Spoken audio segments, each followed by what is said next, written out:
오늘은 그리스도인이십니까? 라는 제목으로 잠시 하나님 말씀을 나누겠습니다.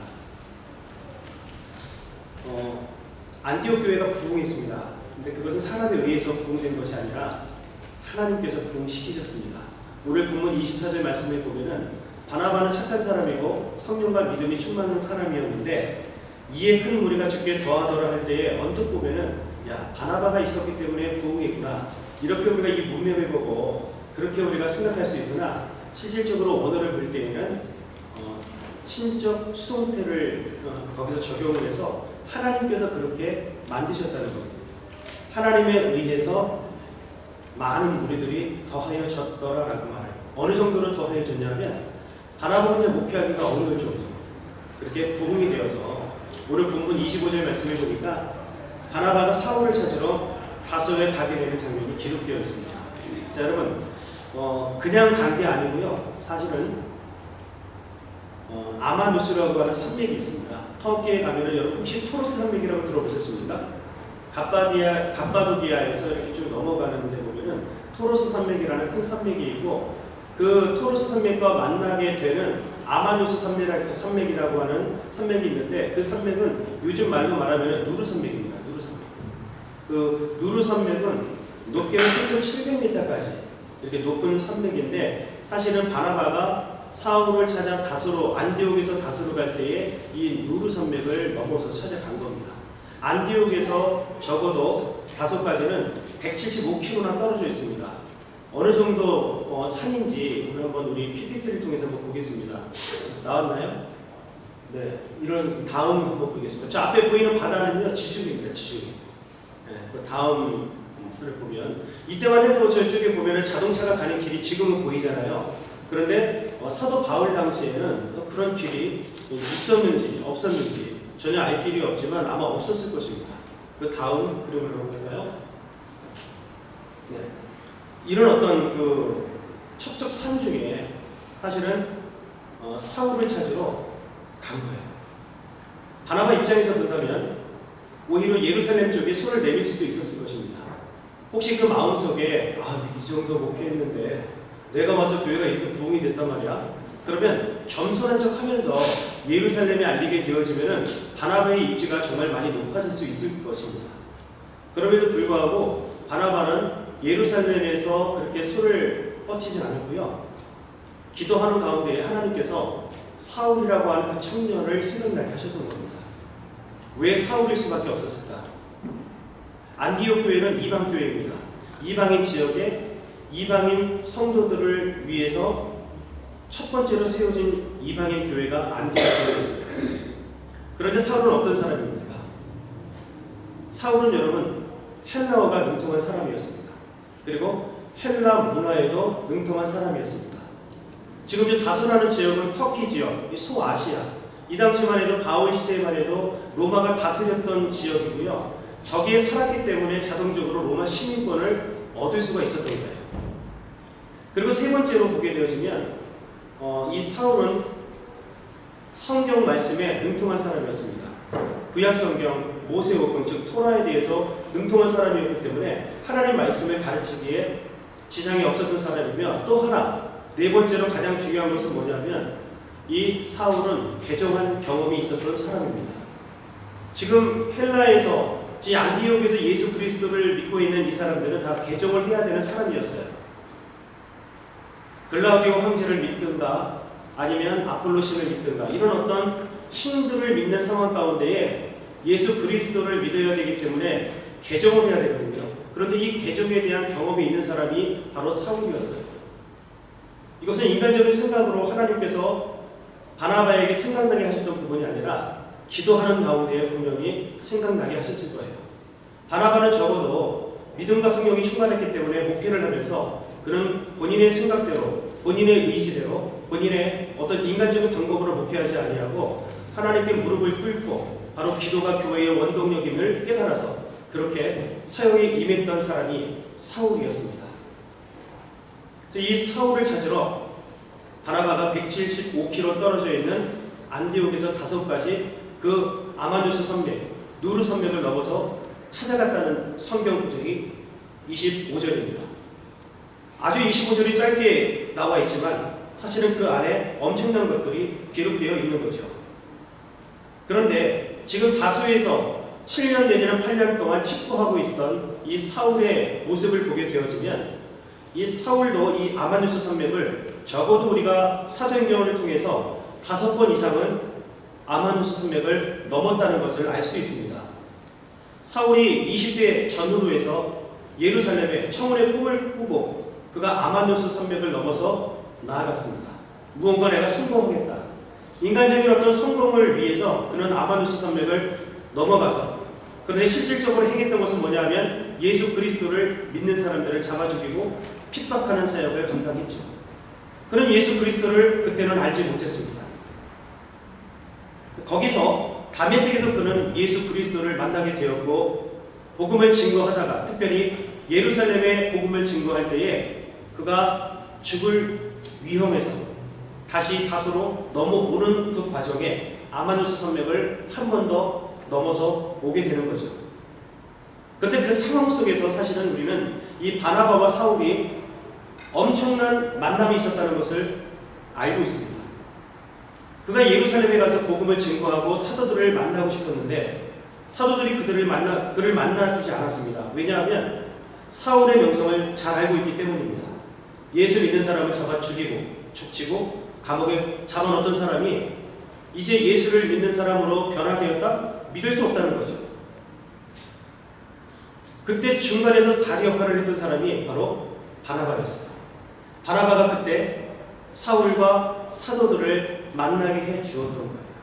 그래서 거기서 복음을 전할 수 있도록 독려했고, 그 복음을 증거하다가 결국에 가서는 죽을 위기를 만나고 그가 두 번째로 아마누스 산맥을 넘어서 다소에 가서 7, 8년 정도 그냥 있었던 것이 아니라 그도 길리기아 지역을 향해서 복음을 증거하면서 그렇게 장하의 계절을 경험하고 있었던 겁니다. 여기서 장하의 계절이라고 하는 것은 우리는 봄, 여름, 가을로 나누지만 사계절을 한의학에서는 5가지로 나눈다고 합니다. 길장, 여름한장. 그러니까 봄이 지나고 여름이 지나고 가을로 넘어가면서 장하의 계절이 있는데, 이 장하의 계절은 겉모습은 그대로 있지만 그 안이 성장하고 있는, 무르익는 그 과정이 바로 장하의 계절이라는 거죠. 사울이 바로 그 다소에서 7, 8년 정도 이렇게 칙부하는 가운데에 그냥 있었던 것이 아니라 그는 겉모습은 그냥 사울이었지만 그 안에서 하나님과 늘 동행을 하면서 그의 신앙이 점점 무르익어가는 상황 속에 있었던 그 찰나에 하나님께서 기도할 때에 바나바에게 사울이 생각나게 하셔서 그 둘을 다소라는 지역에서 만나게 하셨다는 겁니다. 이렇게 유추할 수 있는 것은 여기서 사울을 찾으러 갔다라고 하는 찾으러라고 하는 헬라어 단어는 어떤 뜻이 있냐면 애써 찾았다, 파헤쳤다, 이런 뜻이 있어요. 그냥 대충 찾은 것이 아니라 막 애쓰면서 최선을 다하여 그가 어디에 있는지 파헤치면서 175km를 넘어서 갔던 것입니다. 그래서 그들이 만나서 다시금 안디옥 교회로 둘이 넘어오게 되죠. 사실은 둘이 아니죠. 성령님과 함께 그 산을 넘어왔겠죠. 그리고 그 이후에 2차, 3차 세계 전도 여행 때에 다시 아마누스 산맥을 이 사울은 넘어서 저 세계로, 저 유럽 쪽으로 복음을 증거하러 갔다는 거죠. 적어도 이 엄청난 산맥을 5번 정도는 사울이 넘었던 것이고, 그리고 바나바는 적어도 사울을 데리러 가기 위해서 2번을 넘어갔다가 왔다는 사실을 우리는 기억해야 됩니다. 우리 인생은 산을 넘는 것과 똑같습니다. 혹시 지리산 가보셨습니까? 지리산 하면은 여러분 대청봉 생각나시죠? 그 대청봉을 제가요 되게 가고 싶었어요. 네. 올라가지는 못했거든요. 지리산에 많이 갔는데 노부단에 딱 가가지고 거기서 아주 좋은 길로만 이렇게 쭉 올라갔다가 오기로 했는데, 산을 혼자 가시는 분도 있지만 혼자 가는 것은 상당히 굉장히 어렵습니다. 둘이 가거나 이렇게 그룹으로 가기도 하는데, 사울이 청혼의 꿈을 하고 예루살렘으로 갈 때는 혼자 갔지만요, 넘어올 때는 우리 하나님과 함께 걸어왔던 거예요. 우리 인생은, 우리 신앙생활은 산을 넘는 것과 똑같습니다. 쉽지 않습니다. 굉장히 어렵습니다. 우리가 산을 넘으면서 기억해야 될 것은 하나님을 의지해야 한다는 사실이죠. 주님과 함께하는 신앙생활, 주님과 함께하는 산행, 그 산행 가운데 우리는 주님을 인격적으로 만날 수 있으며 하나님의 도우심을 경험할 수 있습니다. 오늘 성경 구절을 한번 보겠습니다. 잠언 16장 9절 말씀. 자, 우리 다시 한번 읽어보겠습니다. 시작. 사람이 마음으로 자기의 길을 계획할지라도 그의 걸음을 인도하시는 이는 여호와시니라. 아멘. 내 개인적으로 내가 계획할지라도 걸음을 인도하시는 분은 하나님이십니다. 내가 계획했다고 내 뜻대로 되지 않는 것이 인생입니다. 하나님을 의지할 때에 주께서 나의 길을 경영하시고 나의 걸음을 옮기신다고 분명히 말씀하고 있죠. 잠언 16장 3절 말씀을 함께 또 읽습니다. 시작. 너의 행사를 여호와께 맡기라. 그리하면 내가 경영하는 것이 이루어지리라. 아멘. 하나님께 우리 모든 삶을 맡기셔야 됩니다. 맡긴다는 뜻은 뭐냐면 저 높은 산에서 돌을 던지는 것과 마찬가지입니다. 돌을 던지게 되어지면 거침없이 땅바닥으로 속도가 붙어서 가속도가 붙어서 뚝 떨어지는 거예요.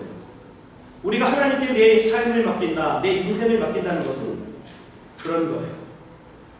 무언가 장애물이 있거나 방해물이 있는 게 아니라 내 인생을 그냥 하나님께 돌을 산 위에서 던지는 것 같이 거침없이 내어드리는 것이 바로 주님을 의지한다, 주님께 맡긴다라는 겁니다. 조금이라도 의심이 있어서는 안 되겠죠. 물론 의심이 들 수 있지만 하나님을 내가 전심으로 신뢰하고 나를 위해서 정말 독생된 예수 그리스도를 처절하게 십자가 위에서 찢어 죽이셨던 그 하나님 아버지를 내가 의뢰한다면 거리낌 없이 주님께 그렇게 내어 맡기는 것이 진정한 의뢰, 신뢰, 믿음, 이렇게 우리가 해석할 수 있습니다. 그때 하나님께서는 우리와 함께 하시고 우리의 모든 계획을 이루어 주신다고 말씀하고 있어요. 하나 더 보겠습니다. 시편 37편 3절입니다. 시작. 내 길을 여호와께 맡기라. 그를 의지하면 그가 이루시고. 아멘. 내 길을 여호와께 맡기라. 사실 우리가 한국에서 또 미국으로 공부하러 오신 많은 분들이 계십니다. 또 여기서 터를 내리고 사역하고 계신 많은 레지던트 분들도 있습니다. 중요한 것은 우리 모든 길을 하나님께 맡기는 것이 중요합니다. 어찌 보면 한치가 보이지 않는 것 같아요. 안개 속에 있는 것 같습니다. 나의 길. 어디로 가야 될지 잘 모르겠습니다. 여기까지 온 것도 어찌 왔는지 잘 모르겠어요. 그러나 우리가 한 가지 신뢰하며 소망이 있는 것은 그러할지라도 그런 길이랄지라도 하나님께 맡기면 하나님께서는 이루신다고 말씀하셨습니다. 우리의 모든 삶을 먼저 염려하기 이전에, 답답하기 이전에, 속상해하기 이전에 그저 하나님께 저 높은 산에서 돌을 던지듯 하나님께 나의 있는 모습 그대로를 그 삶을 하나님께 던져버리시는 우리의 성도님들이 다 되시기를 주의 이름으로 축원합니다. 그래서 적어도 이 바나바는 그런 믿음을 가지고 사울을 다시 안디옥으로 데리고 와서 그때부터 팀 목회를 하기 시작했습니다. 혼자 충분히 할 수 있었습니다.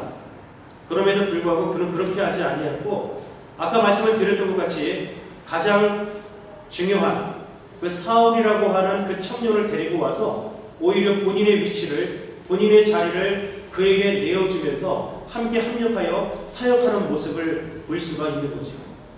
우리 랜싱 한인교회가 그렇게 팀 목회를 할 수 있는 교회 되기를 주의 이름으로 축원합니다. 물론 목회자가 있지만 저 혼자 감당할 수 있는 일은 아닙니다. 각 부장님들이 계시고 또 교사들이 계시고 또 많은 여러분들이 계십니다. 우리가 한 마음 한 뜻으로 하나님 나라를 위해서 같은 곳을 바라보면서 함께 발맞추어 나아갈 때에 분명히 놀라운 하나님의 부흥의 역사를 보게 될 줄로 믿습니다. 그런 바나바의 모습을 보면서 우리 교회가 앞으로 나아가야 될 교회, 함께 나아가는 저와 여러분들이 되었으면 좋겠습니다. 사랑하는 성도 여러분, 이 다소라는 지역을 한번 보도록 하겠습니다. 한번 그림을 볼게요. 이 사진을 보게 되어지면은 여기가 지금 현재 다소라고 하는 지역이에요. 조그만 지역이죠. 터키 다소. 근데 저 사울이 사역하던 그 상황만 보더라도 사실은 저기는 항구 도시였습니다. 항구 도시였는데 지금은 19km나 내륙적으로 지금 이렇게 쭉 올라와 있는 그런 지역이에요. 근데 다소 저기 길거리입니다. 다음 사진도 마찬가지예요.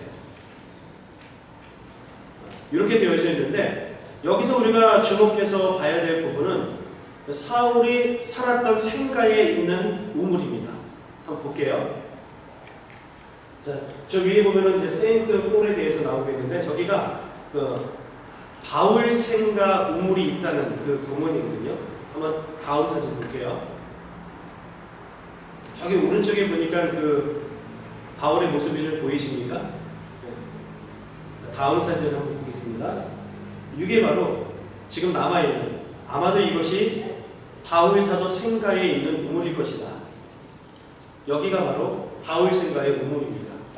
어쨌든 이 지역에서 사울은 7, 8년 동안 그냥 칩거 생활을 했지만 그냥 있었던 것이 아니라 길리기아 지역을 중심으로 해서 복음을 증거하고 있는 그 상황 가운데에 하나님께서 바나바를 통해서 그를 만나게 하시면서 서로 윈윈 하게 하셨다는 사실을 우리는 기억하셔야 됩니다. 우리 주님은 그렇습니다. 우리는 알지 못하고 또 바나바도 알지 못했고 사울도 알지 못했지만 하나님께서는 알고 계셔서 바울을 위해서 그리고 바나바를 위해서 하나님께서는 윈윈 하셨다는 것. 우리 교회도 분명히 지금 바라볼 때 우리는 알지 못하지만 하나님께서는 저와 우리 성도님들을 통해서 교회가 더 윈윈 할 수 있도록 분명히 이끌고 가 계시고 있음을 꼭 믿으시기를 주의 이름으로 축원합니다. 그래서 이렇게 사역을 하는 거예요. 26절 말씀해 보니까 만남에 안디옥에 데리고 와서 둘이 교회에 1년간 모여 있었다. 이렇게 성경으로 말씀하고 있습니다. 둘이서 함께 팀 목회를 하면서요 1년 동안 열심히 가르쳤습니다. 그런데 어디에 집중적으로 사역을 했냐면 그는 큰 무리를 가르쳤다. 큰 무리를 교육 목회를 했다는 거예요. 양육을 했습니다. 지금 안디옥 교회에 가장 필요한 것은 뭐냐면 예수 그리스도가 누구인지, 하나님이 누구인지, 개종을 하는 그 헬라인들에게 예수 그리스도가 누구인지 가르치고 양육해야 했기 때문에 그 두 사람은 1년 동안 힘을 합쳐서 큰 무리를 가르치며 양육을 했습니다. 사랑하는 성도 여러분, 하나님 말씀 공부하는 것을 두려워하지 마시고 기뻐하시기를 주의 이름으로 권면을 드리겠습니다. 얼마나 귀한 일인지 몰라요. 돌아오는 주일부터 성경탐구 40일이라고 하는 주제를 가지고 우리 성도님들과 제가 교재도 나누어드리고 PPT를 보면서 성경 공부를 할 겁니다. 지금 저희가 주일날 11시에 성경 공부를 하고 있는데 지금 11시에 하고 있는 성경 공부하는 팀에게는 제가 전반적인 어떤 성경에 대해서는 말씀을 드렸습니다. 이제 이번 주부터는 40주 동안, 아마 그 40주가 더 될 수도 있는데 그 40주 동안은 성경을 구체적으로 제가 말씀을 드리려고 생각을 합니다. 시대를 10가지의 시대로 나누고 있는데 구약을 그 시대별로 하나님의 말씀을 묵상을 하고 더 나아가서 이제 신약 시대까지 우리가 성경 공부를 통해서 하나님 말씀을 내가 깨닫고 하나님의 말씀을 확실히 믿을 수 있는 그 믿음의 근거를 어떻게 둘 수 있을까? 바로 이러한 상황들을 우리 함께 나누기 위해서 돌아오는 주일부터 제가 성경탐구 40일이라고 하는 주제로 말씀을 나누려고 합니다. 안디옥 교회가 그렇게 했기 때문에 결국은 그리스도인이 될 수 있었던 거예요. 여러분, 우리가 제자가 되고 그 제자가 그리스도인이 되는 것은 가만히 있고 시간이 지나면 되는 일은 절대로 아니에요. 우리가 하나님의 말씀을 양육을 받고 훈련을 받을 때 그 일이 가능한 거예요.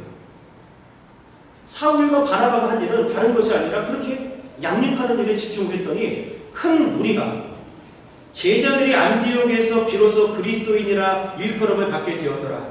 큰 무리가 제자가 되었고 이 제자가 그리스도인이라고 일컬음을 받았다라고 성경은 기록하고 있는 거예요. 이게 너무너무 중요해요. 큰 무리이었던 내가 하나님의 말씀을 듣고 예수 그리스도를 경험하게 되어지면 제자가 될 수 있어요.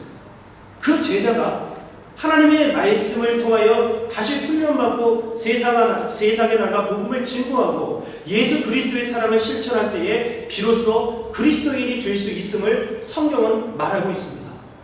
비로소라고 하고 있는 이 말씀은 최초로 이런 뜻입니다. 그리스도인이라는 말은 그 이전에 나온 말이 아니라 바로 이때 나오게 된 말씀이에요. 최초로 이때 나온 거예요. 그리스도인은 그리스도께 속한 자, 이런 뜻입니다.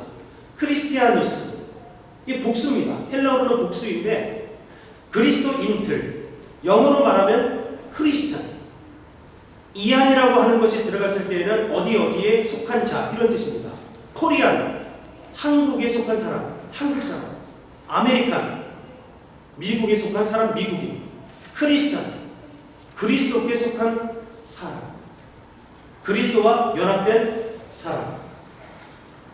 훈련을 통해서, 양육을 통해서, 말씀을 통해서 이 사람들이 자칭 그리스도인이 된 것이 아니라 타칭, 믿지 않는 헬라 사람들이 저들을 바라봤을 때에 그들이 붙여진 별명이었던 거예요.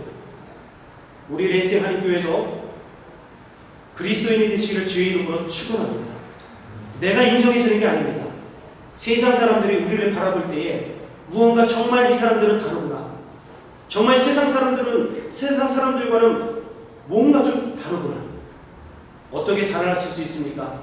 우리 디모데전서 4장 5절 말씀입니다. 한번 볼까요? 한번 그림 한번 우리 같이 한번 읽어보겠습니다. 시작. 하나님의 말씀과 기도로 거룩하여 지으라. 아멘. 우리가 어떻게 세상에서 구별될 수 있습니까? 세상 속에 살아가고 있지만 우리는 세상에 속한 사람이 절대로 아닙니다. 하나님의 말씀과 하나님의 기도로 거룩하여 질 수 있다라고 성경은 말씀하면서 그때 우리는 그리스도인, 주님께 속한 사람이 될 수 있는 겁니다. 하나님 말씀을 사모하시고 기도하는 성도들이 되시기를 주의 이름으로 축원합니다. 기도는 우리 인생의 원동력입니다. 제가 전에도 말씀을 드렸지만 기도하셔야 됩니다. 그리고 하나님의 말씀을 사랑하셔야 됩니다. 그 하나님의 말씀은 살았고 운동력이 있어 좌우의 날선 어떤 검보다도 예리하여 혼과 영감의 관절과 골수를 찔러 쪼개기까지 하는 그 하나님의 말씀을 우리가 경험하셔야지 비로소 그리스도인이 될 수 있습니다. 이때부터 그리스도인들이 핍박받기 시작했던 겁니다. 이때부터 세상 사람들로 하여금 로마 사람들이 이 사람들은 유대에서 파생된 어떤 분파가 아니구나, 다르구나라는 것들을 그들이 인식하는 그 순간부터 안디옥 교회가 핍박을 받기 시작했고 그리고 그리스도인들이 핍박받기 시작했습니다. 그때 교회가 유대인들에게 핍박받았지 로마 사람들에게 핍박받았습니까? 아니에요. 그 로마 사람들한테 핍박받게 된 그 시점은 바로 그리스도인이기 때문에 그때부터 핍박받기 시작했던 것입니다. 성경 28절에 나와 있는 글라우디오라고 하는 황제가 있었는데 이 글라우디오라는 황제는 나는 신이다, 엄청난 이런 마인드를 가지고 있었던 사람입니다. 그런데 이 사람이 이제 네로 황제에 의해서 독살을 당하게 되어지고 네로가 황제가 됐을 때부터 이제 본격적인 기독교 핍박이 시작이 된 거예요. 그때부터 이후에 있는 10명의 황제들, 이 사람들을 통해서 지금 250년 동안이나 엄청난 기독교가 핍박을 받았습니다. 기독교인들이 핍박받았던 첫 번째 이유는 바로 뭐냐면 이들은 황제에게 절하는 것을 우상숭배라고 아주 강력하게 이해했기 때문입니다. 만약에 기독교인들이 황제한테 절해라, 네 알겠습니다, 절합니다, 이렇게 세상이 시키는 대로 그대로 있었으면 그들이 핍박을 받았을까요? 절대로 핍박받지 않았습니다. 그러나 하나님 말씀에 나 외에 다른 신을 둘 수 없었기 때문에 목에 칼이 들어와도 그들은 그 글라우디오 황제에게 신이라고 고개를 숙일 수 없었던 이유 때문에 그때부터 핍박이 시작되었고, 두 번째, 저 로마 시대만 해도 여러분 우리가 잘 알고 있잖아요. 귀족이 있고 평민이 있었고 그 다음에 노예가 있었습니다. 그런데 이상하게 교회에 오게 되어지면 귀족들한테도 형제님, 그리고 노예에게도 자매님이라고 이야기를 해요. 그 누구에게도 아이고 귀족님, 아이고 평민, 아이고 저 노예 이렇게 얘기하지 않습니까? 다 뭐라고 얘기합니까? 형제님, 자매님 하면서 그 당시에 있었던 어떤 그런 귀족, 평민, 노예 제도를 삽시간에 뒤흔들어 버렸단 말이죠. 그러니까 여러분 핍박을 받기 시작한 거예요. 또 하나 어떤 일이 있었습니까? 우리는 성찬식을 거행하면서 예수 그리스도의 살과 예수 그리스도의 피를 기념하는데 어떻게 로마 황제는 생각을 했냐면 이 사람들이 사람의 피를 먹고 피를 마시고 살을 먹는구나, 인육을 먹는구나, 이렇게 잘못 오인이 되어서 그때부터 엄청난 핍박이 오기 시작하는 겁니다. 자연재해가 생겼습니다. 누구 때문에 그런 거예요? 희생양이 필요했는데 저 기독교인들 때문에 그래 하면서 핍박하기 시작합니다. 실제로 여러분 글라우디오 때 그런 큰 흉년이 들었습니다.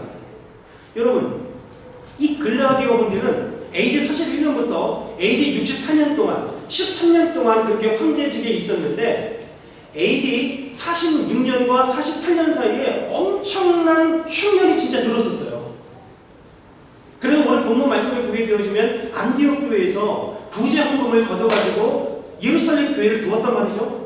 실제로 있었습니다. AD 46년에서 48년까지 역사가들이 말하는 것은 그 주변에 엄청난 흉년이 들었는데 누구 때문에 그런 거예요? 기독교인 때문에 그렇다는 거죠. 그러면서 핍박하기 시작하면서 교회가 여러분 암굴로 위치를 옮기기 시작하는 겁니다. 자, 우리 한번 그림 한번 볼까요?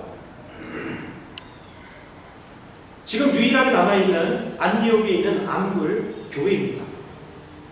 다음 그림.